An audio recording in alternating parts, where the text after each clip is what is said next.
सभी को मेरा नमस्कार। मैं राजेंद्र वर्मा आप सबके लिए लेकर आया हूँ फर्स्ट ग्रेड जो भर्ती परीक्षा आगामी अब होने वाली है, उसके जो फर्स्ट पेपर के लिए इतिहास के जो प्रश्न आएंगे, 15 प्रश्न आते हैं, 30 अंकों का कार्य होता है। उसके लिए मैं आपके लिए लेकर आया हूँ इतिहास के सभी 15 प्रश्नों के लिए निःशुल्क यूट्यूब के ऊपर पूरा का पूरा वीडियो टॉपिक वाइज करवाने वाला हूं, उसके साथ उसके ऑब्जेक्टिव भी करवाने वाला हूं। आप मेरी इस पहली और पहले प्रयास की वीडियो को देखकर कमेंट बॉक्स में एक बार जरूर मुझे ये देखकर बताइएगा कि ये वीडियो आपको कैसी लगी, और आपका कोई भी सुझाव हो तहे दिल से आमंत्रित है, आप मुझे जरूर बताना। इसके लिए अपनी शुरुआत करते हैं कि प्रथम श्रेणी व्याख्याता जो फर्स्ट पेपर है उसके हिस्ट्री में पहला टॉपिक कौन सा है। तो चलिए शुरुआत करते हैं पहले टॉपिक की, और पहला टॉपिक है गुप्तकालीन स्थापत्य कला। बड़ा महत्वपूर्ण टॉपिक है, हर बार फर्स्ट ग्रेड के फर्स्ट पेपर में इसके साथ ये आरएस का भी बड़ा महत्वपूर्ण टॉपिक है, और इसमें हम स्थापत्य कला का टॉपिक करने वाले हैं। और ये टॉपिक किस तरह का रहेगा, भारतीय इतिहास में जो है गुप्त काल को क्या कहा जाता है, स्वर्ण काल कहा जाता है, इसको स्वर्ण युग कहा जाता है। विद्वानों ने इसे भारतीय इतिहास का स्वर्णिम युग कहा है गुप्त काल को। उस काल में स्थापत्य कला में क्या महत्वपूर्ण हुआ, स्थापत्य कला में क्या बड़ी विशेषता रही। कहते हैं कि स्थापत्य कला में सर्वप्रथम जो है मंदिर निर्माण कला जो है, मंदिर निर्माण जो हुआ, उस मंदिर निर्माण कला के बारे में अपने जानेंगे। स्थापत्य कला में कई बिंदु आने वाले, इसको पूरे डिटेल से आगे अग्रेषित करेंगे। मैं आपको पहले चलता हूं मंदिर जो सबसे महत्वपूर्ण है गुप्त काल के, उनके बारे में बताने के लिए कि मंदिर निर्माण कला में क्या विशेषता है और क्या विशेषता रहने वाली है। आप गौर करेंगे कि गुप्तकालीन मंदिरों की विशेषताएं क्या है, गुप्तकालीन जो मंदिर है इनकी प्रमुख विशेषताएं क्या है। और इन गुप्तकालीन मंदिरों में ये जो मंदिर थे ये ऊंचे चबूतरे पर बनाए जाते थे। गौर करना, ये महत्वपूर्ण विशेषताएं हैं, ये ऊंचे चबूतरे पर बनाए जाते थे। और आरंभिक गुप्तकालीन मंदिरों में क्या नहीं होते थे, शिखर नहीं होते थे। प्रारंभिक जो गुप्तकालीन मंदिर है उनमें शिखर नहीं होते थे, शिखर वाले पहले मंदिर गुप्त काल में ही दिखाई दिए हैं। गुप्त काल में मंदिरों का निर्माण ऊंचे चबूतरे पर तो किया ही जाने लगा, पर जिस पर चढ़ने के लिए चारों तरफ से क्या बनाई जाने लगी, सीढ़ियां। और मंदिरों की छत सपाट होती थी। गौर करना, शिखर नहीं होते थे। गुप्त काल में प्रारंभिक मंदिर जो है ऊंचे चबूतरे पर बनाए जाने लगे, और इसके साथ जो है इसके ऊंचे चबूतरे के साथ साथ चारों तरफ से चढ़ने के लिए सीढ़ियां भी बनाई गई, और छत जो होती थी वो सपाट होती थी। लेकिन गर्भगृह के चारों ओर जहां मूर्ति स्थापित होती थी उसको गर्भगृह कहते हैं, और उसके चारों तरफ ऊपर की ओर आच्छादित प्रदक्षिणा पथ, जैसे हम मंदिर में जाते हैं उसके चारों तरफ जहां मूर्ति लगी है उसे गर्भगृह कहते हैं, और उसके चारों तरफ फेरी देने वाली जो जगह होती है उसको प्रदक्षिणा पथ कहते हैं। आच्छादित मतलब छत से ढकी हुई। और गुप्त काल में मंदिरों के प्रवेश के द्वार पर मक्कर वाहिनी गंगा और कुरुम वाहिनी यमुना, और इसके साथ शंख और पद्य की आकृतियां। मंदिर का जो प्रवेश द्वार है, उस मंदिर के प्रवेश, अभी मैं चित्र दिखाने वाला हूं आपको, डिटेल से ये बातें समझ में आएगी। सिर्फ एक बेसिक विशेषताएं मैंने आपके सामने रखी है कि द्वार के ऊपर मक्कर वाहिनी गंगा, कुरुम वाहिनी यमुना और शंख ऐसे डिजाइन बने होते थे, और पद्य की आकृतियां, शेर का मुख भी बना होता था, पुष्प पत्थर और शंख जैसी आकृतियां बनाई गई थी। गुप्तकालीन मंदिरों की छतें प्राय सपाट रखी जाती थी, लेकिन गुप्त काल में ही शिखर वाले मंदिरों का निर्माण जो है वो प्रारंभ हुआ था। गुप्त काल के मुख्य जो मंदिर थे उनकी छतें सपाट थी, लेकिन शिखर वाले मंदिरों का निर्माण भी सबसे पहले किस काल में शुरू हुआ, गुप्त काल में शुरू हुआ। संभवतः शिखर युक्त पहला मंदिर देवगढ़ का दशावतार मंदिर था, जिसे आगे हम और डिटेल से पढ़ने वाले हैं। ये बड़ा महत्वपूर्ण है कि शिखर वाले मंदिरों का प्रारंभ गुप्त काल में प्रारंभ हुआ, लेकिन उनमें भी पहला शिखर वाला मंदिर जो है वो कौन सा था, देवगढ़ का दशावतार मंदिर। गुप्तकालीन मंदिर किस शैली में बने थे भाई, नागर शैली में। इन शैलियों के बारे में भी बताने वाला हूं। उत्तरी भारत में नागर शैली, दक्षिणी भारत में द्रविड़ शैली, और मध्य भारत में जो है बेसर शैली, इसके बारे में भी। तो गुप्त काल के जो मंदिर थे वो नागर शैली में निर्मित थे। नागर शैली की भी विशेषता वक्र रेखीय शिखर युक्त मंदिर है, वक्र रेखीय शिखर युक्त मंदिर है। यह बड़ा महत्वपूर्ण है कि नागर शैली की भी ये विशेषता थी जो गुप्त काल की भी विशेषता बनी। वक्र रेखीय शिखर युक्त मंदिर का सर्वप्रथम उदाहरण नचना कुठार पार्वती और सिरपुर का लक्ष्मण मंदिर है। दोबारा गौर करेंगे, गुप्त काल के मंदिर सपाट छतों वाले थे, लेकिन शिखर वाले मंदिर जो है इसी युग में बनने लगे। और गुप्त काल के मंदिर नागर शैली के थे, लेकिन नागर शैली की विशेषता भी क्या है, वक्र रेखीय शिखर युक्त मंदिर है। और वक्र रेखीय शिखर युक्त मंदिर जो बना पहला, अगर आए कि शिखर वाला पहला मंदिर कौन सा बना, तो देवगढ़ का दशावतार मंदिर। लेकिन इनमें भी वक्र रेखीय शिखर युक्त पहला मंदिर जो बना वो बना नचना कुठार पार्वती और सिरपुर का लक्ष्मण मंदिर माना जाता है। और इस काल गुप्त काल की सबसे बड़ी विशेषता थी, इस काल में ईंट पत्थर से निर्मित मंदिर बनने भी प्रारंभ हुए। और ईंटों वाले मंदिरों में पहले स्थान पर दूसरे स्थान पर नाम दिया जाता है। भीतरगांव कानपुर का मंदिर सबसे प्राचीन ईंटों से निर्मित मंदिर है, और दूसरा सिरपुर का लक्ष्मण मंदिर है। तो दोस्तों इन सारे मंदिरों के बारे में, इनकी सारी विशेषताओं के बारे में डिटेल से चलते हैं और आगे चलकर एक एक मंदिर के बारे में जानकारी लेते हैं। मेन मुख्य मंदिर कौन कौन से हैं गौर करेंगे। हमें एक पढ़ना है तिगवा, आपको पेपर में यही सारणी मिलने वाली है सीधे सीधे कि कौन सा मंदिर है, किस देवता से संबंधित है, किस स्थान पर संबंधित है, ऐसे सुमेलित करने वाला प्रश्न मिलेगा आपको। आपने अगर इन विशेषताओं को कर लिया, ये लिस्ट, ये सूची याद कर ली, इसका स्क्रीनशॉट ले लिया, तो आपको पेपर में सीधा यही मिलने वाला है, यही सारे के सारे मंदिर। अगर थोड़ा डीप आएगा तो उसके भी हम एक एक मंदिर के बारे में विशेषता करते हैं, विद चित्र करते हैं। तो गौर करना, तिगवा नामक स्थान है, जबलपुर मध्य प्रदेश में है। यहाँ कौन सा मंदिर है, विष्णु मंदिर है। तिगवा में जो जबलपुर मध्य प्रदेश में पड़ता है विष्णु मंदिर है। एक बुमरा का जो शिव मंदिर है, बुमरा नामक स्थान सतना जिला है मध्य प्रदेश का, वहां पड़ता है।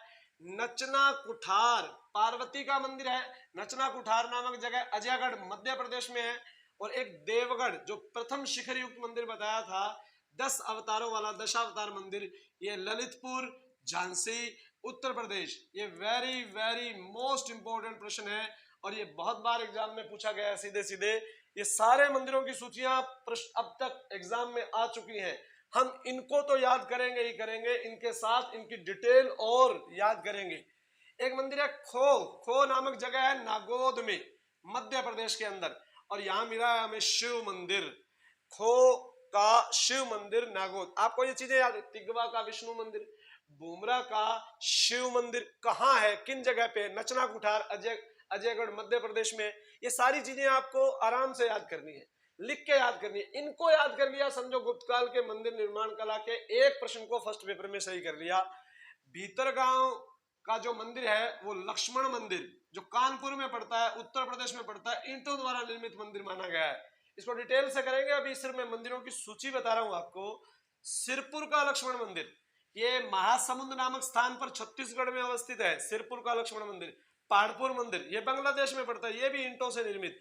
ये तीनों मंदिर जो है वो मेनली ईंटों से निर्मित। भीतरगांव का मंदिर लक्ष्मण मंदिर, सिरपुर का लक्ष्मण मंदिर और पहाड़पुर का मंदिर, ये ईंटों वाले मंदिर है। ये सर्वप्रथम शिखर वाला मंदिर है, शिखर वाला। और ये नचना कुठार, ये वक्र रेखीय जो नागर शैली वाला मंदिर है, वो सबसे महत्वपूर्ण मंदिर है। अब आता है एरण का विष्णु मंदिर।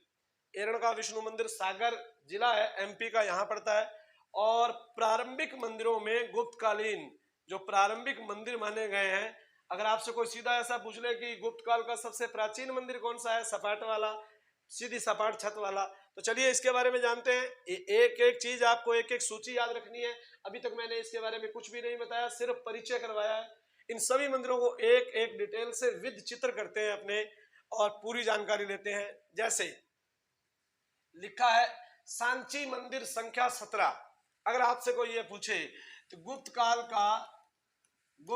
का सबसे प्राचीन मंदिर, सबसे प्राचीन ज्ञात मंदिर, यानी गुप्त काल का सबसे प्राचीन ज्ञात मंदिर, ऐसा मंदिर जो गुप्त काल का सबसे पुराना बना हुआ मंदिर हमें मिला है। और वो देखो, ये छपाट, बिल्कुल सपाट है छत पूरी की पूरी, पिलरों पे खड़ा है, चारों तरफ सीढ़ियां चढ़ने के लिए। ये सांची संख्या 17 मध्य प्रदेश में अवस्थित गुप्तकालीन प्रारंभिक मंदिरों में से एक मंदिर है। ये बिना शिखर के छत पर अवस्थित है। तो ये गुप्तकालीन मंदिर मिले हैं, उन सारे मंदिरों में सबसे पुराना मंदिर माना गया है, प्रारंभिक मंदिर माना गया है, जिसके ऊपर शिखर नहीं है। तो गुप्त काल में बना प्राचीनतम या प्रारंभिक मंदिर माना जाता है। याद रखना, इसका नाम है सांची संख्या 17। ये बड़ा महत्वपूर्ण मंदिर है। चलिए अगले मंदिर पर चलते हैं, डिटेल से इसी तरह करेंगे। अब देखिए नाम पहले गौर से पढ़िए कि क्या लिखा है यहाँ। दशावतार मंदिर जो देवगढ़ के ललितपुर झांसी में मिला है हमें, देवगढ़ ललितपुर झांसी उत्तर प्रदेश। ये स्थान याद रखने हैं आपने, ये स्थान याद रखने हैं। दशावतार मंदिर है। अब गौर करेंगे इसके लिए भी कि इस मंदिर की विशेषता क्या है, इस मंदिर के बारे में क्या पढ़ना है हमें। उत्तर भारत में सर्वप्रथम जो नागर शैली की बात हम कर रहे थे, उत्तर भारत में सर्वप्रथम नागर शैली का ये मंदिर है। और ये पंचायतन मंदिर से बदलकर कनिंगम ने इसका नाम कर दिया दशावतार मंदिर। पंचायतन मंदिर भी कहा गया, लेकिन कनिंगम ने इसे दशावतार मंदिर के नाम से पुकारा। और ये शिखर वाला प्रथम मंदिर माना गया कि गुप्त काल में बने मंदिरों से या उनसे प्राचीन मंदिरों में पहली बार किसी मंदिर पर शिखर मिला हो। शिखर युक्त प्रथम गुप्त कालीन मंदिर जो है वो कौन सा है, देवगढ़ का दशावतार मंदिर। मंदिर के चौखट की दीवारों पर विष्णु के 10 अवतारों का चित्रण है। चौखट की दीवारों पर जो है, इसकी दीवारों पर ये चारों तरफ जो लगा है, इसकी दीवारों पर 10 अवतारों का, विष्णु के 10 अवतारों का चित्रण है, इसलिए दशावतार मंदिर कहा गया है।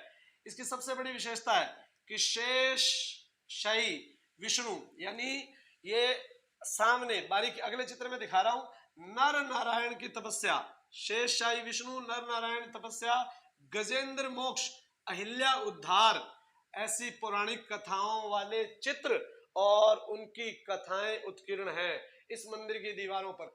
तो सबसे पहली बड़ी विशेषता यह है कि देवगढ़ का दशावतार मंदिर नागर शैली में निर्मित प्रथम शिखर युक्त मंदिर है।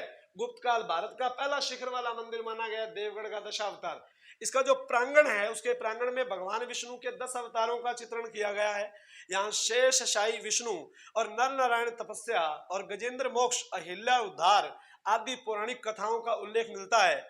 कहते हैं कि ये वेत्रवती नदी, वेरी वेरी मोस्ट इंपोर्टेंट, जिसको बेतवा नदी भी कहते हैं, के किनारे, और इसे वासुदेव अग्रवाल, वी.एस. अग्रवाल ने इसे देवगढ़ को गुप्तकालीन शिल्प का तीर्थ कहा है। ये भी बड़ी महत्वपूर्ण लाइन है। वासुदेव शरण अग्रवाल जी कहते हैं कि ये जो गुप्तकालीन देवगढ़ जो है, देवगढ़ शहर के नगर के बारे में, कि देवगढ़ को गुप्तकालीन शिल्प का तीर्थ कहा है, जहां मिला है देवगढ़ का दशावतार मंदिर। फिर एक बार रिपीट कर रहा हूं, प्रथम शिखर युक्त मंदिर है। इस मंदिर के प्रांगण में दीवारों पर हमें विष्णु के 10 अवतार मिले हैं। शेष शाही विष्णु, नर नारायण तपस्या, गजेंद्र मोक्ष, अहिल्या उद्धार आदि पौराणिक कथाओं का लेखन इस मंदिर में मिला है। तो चलिए अगले मंदिर के बारे में चलते हैं। अगला मंदिर क्या है, ये देवगढ़ का दशावतार मंदिर की मैंने जो बताया था आपको, देखिए शेष शाही विष्णु इस तरह से शैया पर लेटे हैं और ये चारों तरफ देवी देवताओं का स्थान दिखाया गया है। ये गंगा यमुना, एक द्वार पर कुर्म वाहिनी गंगा और मकर वाहिनी गंगा और कुर्म वाहिनी यमुना का उल्लेख मिलता है। गजेंद्र मोक्ष, ये गजेंद्र मोक्ष का चित्रण किया गया है। मूर्ति कला इन मंदिरों की बड़ी बेहतरीन है और बड़ी खूबसूरत है, इसलिए ये गुप्त काल जो है स्थापत्य कला में स्वर्णिम युग कहा गया था। और भी कई कारण थे स्वर्णिम युग कहने के। तो चलिए आगे चलते हैं। ये मूर्तियां इस मंदिर में लगी है। दूसरा मंदिर देखिए, तिगवा नामक जगह है जबलपुर में, तिगवा, यहाँ मिला है विष्णु मंदिर, और ये भी गुप्तकालीन प्रारंभिक मंदिर ही है। जैसे सांची संख्या 17 जो प्रारंभिक मंदिर मिला था, उसी तरह का ये मंदिर देखिए, कुछ भी ज्यादा बदलाव नहीं है, परंतु इसके इस द्वार पर एक तरफ ये मूर्ति लगी है, दूसरी इस तरफ मूर्ति लगी है, इसलिए गंगा और यमुना की मूर्तियां लगी हैं मंदिर के प्रवेश द्वार तक। तो गंगा और यमुना, कुर्म वाहिनी गंगा और मकर वाहिनी यमुना, ये बड़ा महत्वपूर्ण है कि गुप्तकालीन मंदिरों की ये विशेषता है कि उनके प्रवेश द्वार पर इस तरह की मूर्तियां लगी हैं। आप इन्हें आराम से अपनी कॉपी में भी लिख सकते हैं। ये पूरी पीडीएफ मैं आपको निःशुल्क उपलब्ध करवाने वाला हूं। आप देख सकते हैं कलम एजुकेशन आश्रम के जो टेलीग्राम चैनल है उस पर आपको ये पूरी पीडीएफ उपलब्ध करवाऊंगा। और आप कमेंट बॉक्स में समझ आ रहा है या नहीं आ रहा, या आपको और ज्यादा डीप पढ़ने की जरूरत है, मैं नहीं मानता इससे ज्यादा फर्स्ट ग्रेड के फर्स्ट पेपर के लिए जो सारणी मंदिरों की दिखाई थी वो सबसे ज्यादा महत्वपूर्ण है। चलिए आगे, एरण का विष्णु मंदिर। एरण नामक जगह है, सागर में जिले में पड़ती है, मध्य प्रदेश में। यहाँ भी एक विष्णु मंदिर मिला है। देखिए बड़ा खूबसूरत अवशेष बचे हुए। एरण के विष्णु मंदिर की विशेषता, वेरी वेरी मोस्ट इंपोर्टेंट, वरा अवतार। यानी एरण में विष्णु मंदिर जो मिला है, अवतार कौन सा है? वरा अवतार का मंदिर मिला है। इस मंदिर के प्रांगण में गुप्त काल के एक राजा हुए जिनका नाम था बुद्धगुप्त। क्या नाम था? बुद्धगुप्त। बुद्धगुप्त के समय एक गरुड़ जो है ध्वज स्तंभ भी स्थापित करवाया गया था। गरुड़ ध्वज स्तंभ, ये वरा अंकन दिया हुआ है। देखिए वरा अंकन दिया हुआ है और यहाँ ये भगवान विष्णु के वरा अवतार की मूर्ति है। तो वरा वाला मंदिर जो मिला है हमें एरण में मिला है, जो सागर एमपी में पड़ता है। ये गुप्त कालीन मंदिर है। बुद्धगुप्त वे राजा गुप्त काल के उनके समय का है, और वो भी उनके समय का क्या है? गरुड़ ध्वज स्तंभ यहाँ स्थापित किया गया था। तो इसे भी याद रखना। चलिए एक और मंदिर के बारे में बात करते हैं, नचना कुठार पार्वती मंदिर। ये अजयगढ़ में पड़ता है, एमपी के अंदर अजयगढ़ में पड़ता है। और मंदिर में राम कथा या रामायण का सर्वप्रथम स्थापत्य में उत्कीर्ण मिला है। भगवान राम या रामायण के बारे में स्थापत्य कला में कहीं उत्कीर्ण मिला है, ऐसा पहला मंदिर जिसका नाम है नचना कुठार पार्वती का मंदिर है। कहां भी नचना कुठार पार्वती का मंदिर? अजयगढ़। अजयगढ़ में नचना कुठार पार्वती, अजय राम हमारे अजय हैं, बिल्कुल। तो राम कथा अजयगढ़ नचना कुठार पार्वती मंदिर, इसमें भगवान शिव और पार्वती संगीत वाद्य के साथ उत्कीर्ण है। बड़ा महत्वपूर्ण है कि भगवान शिव और पार्वती, एक तो राम या रामायण स्थापत्य में उत्कीर्ण पहली बार मिली है नचना कुठार में, एक शिव और पार्वती वो संगीत वाद्यों के साथ मिले हैं। तो ये नचना कुठार पार्वती का मंदिर है। चलिए अगले पर चलते हैं। थोड़ा डिटेल में बता रहा हूं मैं इन सभी मंदिरों के लिए आपको। बुमरा का शिव मंदिर, ये भी सतना में पड़ता है, एमपी में। सतना एमपी में नाम है बुमरा शिव। पहले विष्णु मंदिर पढ़े थे हमने, अब बुमरा का शिव मंदिर है। इसके गर्भगृह में एक मुखी शिवलिंग, वेरी वेरी मोस्ट इंपोर्टेंट है, एक मुखी शिवलिंग। ये शिवलिंग का आप चित्र देख सकते हैं, बड़ा खूबसूरत। ऐसा शिवलिंग जिसके ऊपर मुख बना है, एक तरफ मुख बना है, और वो भी ताज पहने हुए, रत्न जड़ित मुकुट पहने हुए शिवलिंग। शिवलिंग एक ऐसा शिवलिंग जिसके ऊपर भगवान शिव का खूबसूरत मुख बना है, और दूसरी बड़ी विशेषता उसके सिर पर रत्न जड़ित मुकुट है। रत्न जड़ित मुकुट। इस मंदिर के दाईं ओर मकर वाहिनी गंगा और बाईं ओर कुर्म वाहिनी यमुना का उल्लेख मिलता है। ये मंदिर है, और इस मंदिर के अंदर के द्वार में इस तरह की मूर्ति मिली है। तो बड़ी खूबसूरत शिवलिंग की मूर्ति है। शिवलिंग के ऊपर भगवान शिव का चेहरा उत्कीर्ण है, और वो भी रत्न जड़ित मुकुट वाला मंदिर है। भूमि पे लगा है, बुमरा में भूमि पे लगा शिवलिंग, बुमरा शिव मंदिर। याद रखेंगे ऐसी चीजों को। रत्न जड़ित मुकुट वाला शिवलिंग, हमें शिव उत्कीर्ण, चेहरा पूरा उत्कीर्ण है, ऐसा मंदिर याद रखना है। बुमरा का शिव मंदिर, सतना एमपी में। एक मुखी शिवलिंग और भगवान विष्णु द्वारा रत्न जड़ित मुकुट के साथ दिखाई दिए गए हैं। और मकर वाहिनी गंगा और यमुना, ये सबसे बड़ी विशेषता है इन मंदिरों की, और इन मंदिरों में यही प्रमुख रहा है। आप इन सभी मंदिरों को अच्छे से याद कर सकते हैं। गौर करना, भीतरगांव कानपुर, वो पिछला बुमरा का शिव मंदिर था, और ये भीतरगांव भगवान विष्णु का मंदिर है। ये भी कानपुर में है। कानपुर में जो हमें ललितपुर के पास झांसी में एक मंदिर और मिला था, दशावतार। तो उत्तर प्रदेश में भी कई मंदिर मिल रहे हैं। कानपुर, भीतरगांव कहाँ पड़ता है? कानपुर। इसकी बड़ी विशेषता, बनावट के आधार पर आप देख लो, ईंटों से बना हुआ है मंदिर। यह ईंटों द्वारा निर्मित प्राचीनतम उदाहरण है, बड़ा महत्वपूर्ण है, ईंटों द्वारा। तो गुप्तकालीन ईंटों से निर्मित प्रारंभिक या प्राचीन मंदिर माना गया है। इसमें रामायण में महाभारत के साथ, रामायण व महाभारत के साथ पौराणिक कथाओं को उत्कीर्ण चतुर्मुखी दुर्गा और चतुर्मुखी गणेश का अंकन भी यहाँ मिलता है। और इस मंदिर की महत्वपूर्ण विशेषता है, इसमें मेहराबों का प्रयोग किया गया है। अरिय चाप भी कहा जाता है। ये जो मेहराबें आप देख पा रहे हैं, ये इस तरह की मेहराबें जो आप देख पा रहे हैं, ये मेहराबों का अर्य चाप शैली में इसका निर्मित किया गया है। लेकिन इतने डीप जाने की जरूरत नहीं है। मेरा मानना है भीतरगांव का विष्णु मंदिर कानपुर उत्तर प्रदेश में है, और ये लाइन सबसे ज्यादा महत्वपूर्ण है। ईंटों द्वारा निर्मित गुप्तकालीन प्रारंभिक मंदिर, ईंटों द्वारा निर्मित, ईंटों से बना हुआ मंदिर पूछे तो वो कौन सा है? भीतरगांव का विष्णु मंदिर है। चलिए आगे चलते हैं। उदयगिरी गुफा का विष्णु मंदिर, उदयगिरी गुफा, ये केव जो है, गुफाएं जो हैं, इन गुफाओं में भी भगवान विष्णु का मंदिर मिला है। ये उदयगिरी की गुफाएं कहाँ है भाई? विदिशा एमपी में पड़ती है, और यहाँ पे हमें विष्णु मंदिर मिला है। देखो उदयगिरी की queen of cave, queen of cave में कुल 9 गुफाएं हैं, और इनमें भागवत धर्म और शैव धर्म से संबंधित जो है हमें कला देखने को मिली है। उदयगिरी में भगवान विष्णु का मंदिर मिला है। यह प्राचीनतम हिंदू गुहा मंदिर है जिस पर तिथि अंकित है। तो याद रखना, तिथि वाला पहला गुहा मंदिर, तिथि वाला पहला हिंदू गुहा मंदिर जिसमें तिथि अंकित है, यह बड़ा महत्वपूर्ण है। और कहाँ मिला है? विदिशा एमपी में। मंदिर में भगवान विष्णु के वरावतार की विशाल मूर्ति, देखिए अभी हम मंदिर पढ़ रहे हैं, मंदिरों में हमने एरण में भी एक वरावतार वाला मंदिर देखा, एरण में वरावतार मंदिर। दूसरा है उदयगिरी की गुफा में विष्णु मंदिर है जिसमें भगवान विष्णु के वरावतार की मूर्ति मिली है। मूर्ति में भगवान का शरीर मानव का तथा मुख किसका है? वरा का है। इसका चित्र आप देख सकते हैं, गौर करें।